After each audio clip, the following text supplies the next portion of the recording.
Welcome to Talk Tickers.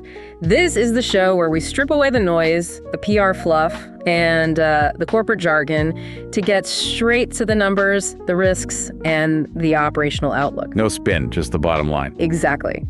I'm your host, and today we're doing something, well, a little different. Usually we're tearing apart a tech giant's 10K or looking at retail supply chains. We're trying to figure out if a biotech merger is actually going to print. Right. But today we're looking at a behemoth most people don't even think of as a corporation. It manages healthcare systems, multi-billion-dollar real estate portfolios, venture capital funds, massive research facilities. And it holds a patent portfolio that rivals major tech firms.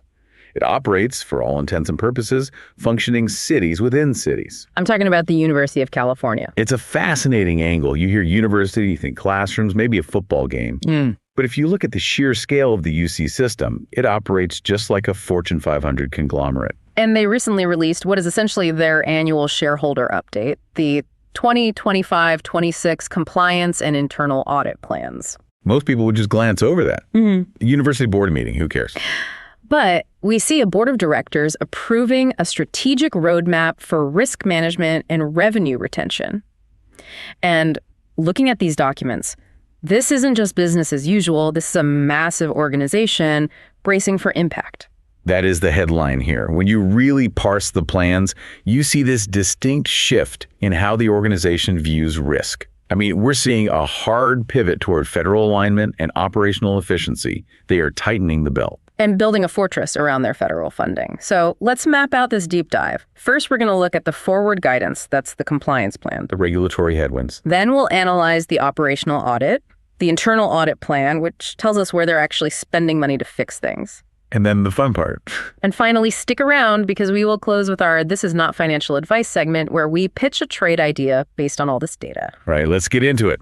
Forward guidance. Okay, segment 1, the compliance landscape. The document outlines the strategy for EC. That's their ethics, compliance, and audit services.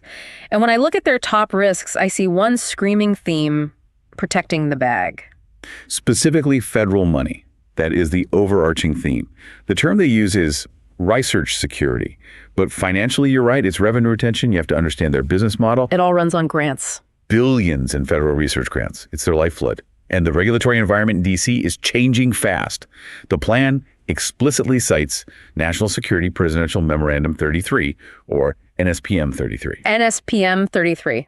Sounds like a droid from Star Wars, but in reality, it's a compliance nightmare. Break that down for us. What's the actual obligation here? It's a really rigorous set of requirements for any institution that gets federal research funding.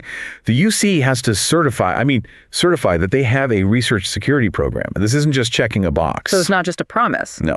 We're talking about a verified infrastructure for cybersecurity, export controls, international travel security, the works. So they need to know where everyone is going, who they're talking to, what data is on their laptops, everything. Precisely. And if they fail to certify this program, they risk losing eligibility for federal grants. It's binary. You either have the program or you lose the revenue. That's an existential threat to the whole research arm. And reading further, it gets even more intense. I was looking at the section on export controls, and they reference an executive order from January 2025, the America First trade policy. That's the trade war coming to the lab, effectively. That executive order means the federal government is watching like a hawk to ensure U.S. technology and innovation aren't leaking to foreign competitors. The logistical burden there must be staggering. Think about a research university. You have thousands of brilliant, independent people sharing data constantly. And if one researcher at Berkeley accidentally emails a schematic to a colleague in a sanctioned country, the whole university could face civil or even criminal penalties. That's a huge liability. It is. And that ties directly into another major risk they identified: foreign influence. Specifically, Section 117 of the Higher Education Act. Right, Section 117, the Show Me the Money clause. Essentially, yeah. It requires universities to disclose gifts and contracts from any foreign source. And the plan notes there's a new executive order on this. So the UC is launching a comprehensive inventory of all foreign gifts and contracts. It's like the government demanding to audit your Venmo to make sure you're not taking cash from competitors. That's a very fair way to put it. And the stakes are just as high here, right? If they have reporting gaps, if they miss a grant from a foreign entity, what happens? They could lose eligibility for federal financial aid. Not just research grants, we're talking Pell Grants, student loans. The entire tuition model relies on this compliance. Wow. Okay, so notice the operational response here. They're not just sending emails asking people to report gifts anymore. No, the honor system is over. They're implementing a centralized tool to track this data across all campuses. It's a move toward centralization and data governance to protect that revenue stream. The risk is just too high. Now, moving from international intrigue to domestic digital infrastructure, there's a ticking clock mentioned in the plan regarding the ADA, the Americans with Disabilities Act. Yes, Title II of the ADA, new federal regulations for digital accessibility. Enforcement begins in April 2026. This is what we'd call a liability cliff. And the plan says explicitly that if their websites and apps aren't fully accessible, they face civil litigation and loss of funding. And think about the scale. How many websites does a university system have? Every department, every lab, every student portal, every parking app. Every legacy site from a professor who hasn't updated their syllabus since 2012. It's tens of thousands of digital assets. That's why ETS is developing a system-wide risk matrix to test them. They're in a race against time before that April 2026 deadline. One last note on compliance before we switch gears. Campus safety. The plan mentions the Stop Campus Hazing Act and California AB 2193. This is a significant expansion of the Clery Act, which governs campus crime reporting. Hazing is now a reportable crime, which increases the compliance burden significantly. It sounds bureaucratic, but if you get Clery reporting wrong, the fines are massive. And the reputational damage is worse. It's just another layer of regulatory oversight that costs a lot of money to manage. So the forward guidance is clear. The regulatory environment is hostile. The cost of compliance is going up. Now, let's pivot to segment 2, the internal audit strategy. This is where we see how they're allocating resources to fight these fires. Exactly. This is where we see the management response. And I want to draw your attention to a specific metric in the internal audit plan called distribution of direct hours. I'm looking at it. There's a massive jump in advisory services, up to 27% of their total hours. That's what, an increase of 500 hours? That's not a rounding error. No, that's a deliberate reallocation of labor. It's a strategic pivot. Historically, auditors are the police. They come in, find what you did wrong, write a report, gotcha, audits. But a shift to advisory services means they're acting as internal consultants. Consultants, not cops. They're working with management to fix processes before they break. And why are they doing this? The plan spells it out pretty clearly. Budget reductions. Exactly. There's a specific audit theme called operational efficiency. ECS is running a system-wide project to streamline processes, eliminate unnecessary procedures, and leverage technology. In corporate speak, that is belt tightening. They're looking for fat to trim. Standard operating procedure for 2025. But while they're cutting fat, they're absolutely doubling down on defense. Look at the cybersecurity strategy. It's a three-pronged attack. Yeah, I saw this. First, they have the compliance with the president's cyber letter. Which means the auditors are going campus by campus to verify that they're actually spending the money they promised on things like multi-factor authentication and endpoint detection. So straightforward verification. Did you buy the lock for the door? Correct. The second prong is post-incident controls. They're reviewing high-risk incidents that already happened to see if the fix actually worked. Did the lock work when the burglar tried to get in? And third is vulnerability mitigation. They're doing penetration testing, hiring ethical hackers. Let's try to pick the lock ourselves. It's a robust strategy. It moves from passive compliance to active defense. It has to be. The threat landscape for higher ed is just massive. They hold health data, student data, national security research. They're a prime target. But my favorite part of the audit plan, and this is where the corporate nitro really shines, has to be the crackdown on travel and entertainment. The travel and entertainment analytics audit. They're using data analytics to monitor policy compliance and identify potential cost savings.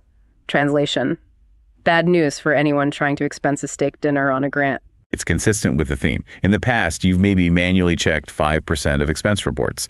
Now, they're using automated tools to scan 100% of them to find outliers. When budgets are tight, you stop looking the other way. Okay, so that's the system-wide view. Now for the real juice, the regional breakdown. Let's move to segment 3, the campus-level deep dive. It's like looking at the different subsidiaries of the holding company. Let's start with UCLA. UCLA is fascinating. Their audit plan reads like a tech and media conglomerate. First, you have the athletics revenue share model. This is huge. This is because of the House settlement. We're moving into an era where student athletes get a cut of the revenue. It's no longer just scholarships, it's payroll. It completely changes the margin profile of the athletics department. And right next to that, they're auditing custom-developed AI technologies. An AI inventory. They need to know what bots are running on their servers. It's a massive risk. We call it shadow AI. If a department builds a custom AI tool that hallucinates or leaks patient data, the liability is on the university. They need governance. They're also auditing the Bruin One Access program, which is basically a subscription model for course materials. Recurring revenue. See, tech, media, subscriptions. UCLA is basically Netflix with a football team. Now let's go down the coast to UC Irvine.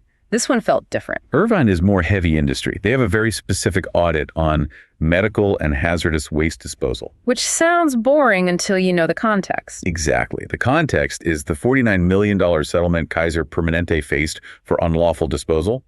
UC Irvine Health is likely scrubbing their processes to ensure they don't step on the same rake. It's a regulatory cleanup play. Moving inland to UC Davis, I found the most meta audit of the entire document here. The How to Survive an Audit course. Yes, they're auditing a course called How to Survive an Audit. It's actually really smart. It's a training module. If you train your staff on how to be audited, the actual audits go much smoother. It reduces the friction costs of compliance. Davis is also looking at veterinary medicine revenue and hospital disposables supply chain. Very operational. Now, Berkeley. What's happening at Cal? Berkeley is focused on the essentials. They're auditing dining food procurement and student advising IT support systems. Food and tech. Very Bay Area. It's the customer-facing side of the business. It is. And then we have Lawrence Berkeley National Lab, LBNL.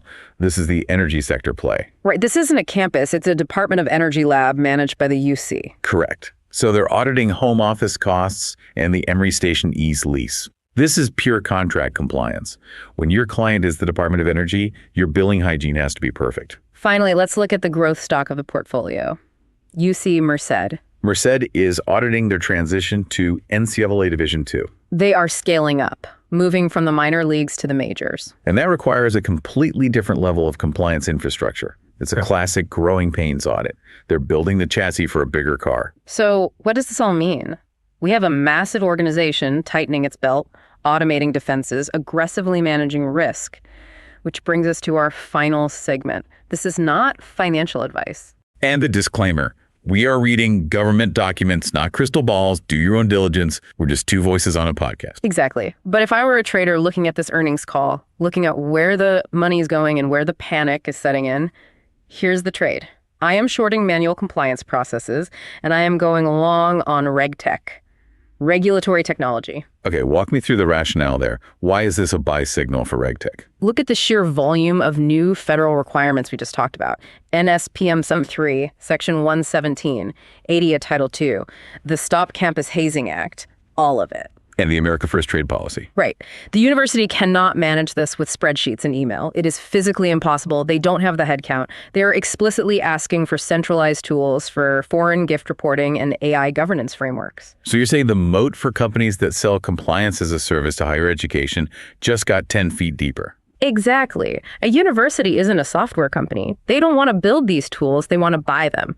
If you sell a platform that automates foreign gift tracking, buy. Software that scans websites for AD compliance, buy.